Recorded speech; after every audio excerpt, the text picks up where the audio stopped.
Jai Shriram. Welcome to day 7 of 75 days hard challenge. ಬೆಳಗ್ಗೆನೇ ಎದ್ದು dry fruits ತಿಂದು ಆಮೇಲೆ ಮನೇಲೆ ಸ್ಟ್ರೆಚಿಂಗ್ಸ್ ಮಾಡಿ ಡಿಪ್ಸ್ ಹೊಡೆದು ಸ್ಕ್ವಾಟ್ಸ್ ಹೊಡೆದು ಆಮೇಲೆ ಬ್ಯಾಕ್ ಡಿಪ್ಸ್ ಹೊಡೆದು ಇವತ್ತು ಯೋಗ ಡೇ, ಅದಕ್ಕೆ ಸೂರ್ಯ ನಮಸ್ಕಾರದಿಂದ ಸ್ಟಾರ್ಟ್ ಮಾಡಿದೆ. 21 ಟೈಮ್ಸ್ ಸೂರ್ಯ ನಮಸ್ಕಾರ ಮಾಡಿ ಅದಾದಮೇಲೆ ಭುಜಂಗಾಸನ, ಬಾಲಾಸನ, ಉಸ್ತ್ರಾಸನ, ಧನುರಾಸನ,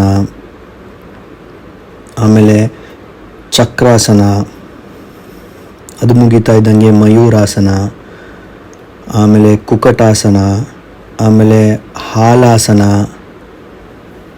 ಲೋಲಾಸನ, ಶೃಶಾಸನ, ಕೊನೆಗೆ ಶೀರ್ಷಾಸನ ಮಾಡಿ ಆ್ಯಪ್ಸ್ ಮಾಡೋಕ್ಕೆ ಸ್ಟಾರ್ಟ್ ಮಾಡಿದೆ. ಆ್ಯಪ್ಸ್ ಮುಗಿತಾ ಇದ್ದಂಗೆ ಪ್ಲ್ಯಾಂಕ್ ಮಾಡಿದೆ. ಅದಾದಮೇಲೆ 2 ವೇರಿಯಂಟ್ ಬೈಸಿಪ್ಸು, 2 ವೇರಿಯಂಟ್ ಶೋಲ್ಡರ್ಸ್ ಮಾಡಿದೆ. ಆಮೇಲೆ ಆರ್ಮ್ಸಿಂದ ಮುಗ್ದು ಬೆಳಗ್ಗೆನೆ ಬ್ರೇಕ್ಫಾಸ್ಟ್ ಮಾಡಿ ಮಧ್ಯಾಹ್ನ ಲಂಚ್ ಮಾಡಿ ಔಟ್ಡೋರ್ ವರ್ಕೌಟ್ಗೆ ಅಂತ ಶಟಲ್ ಆಡಿ 2 ಅವರ್ಸು. ಅದಾದಮೇಲೆ ರಾತ್ರಿ ಡಿನ್ನರ್ ಮಾಡಿದೆ, ವಾಟರ್ ಇಂಟೇಕ್ ಮುಗಿಸ್ದೆ, ಭಗವದ್ಗೀತಾ ಓದಿದೆ. ಜೈ ಹನುಮಾನ್.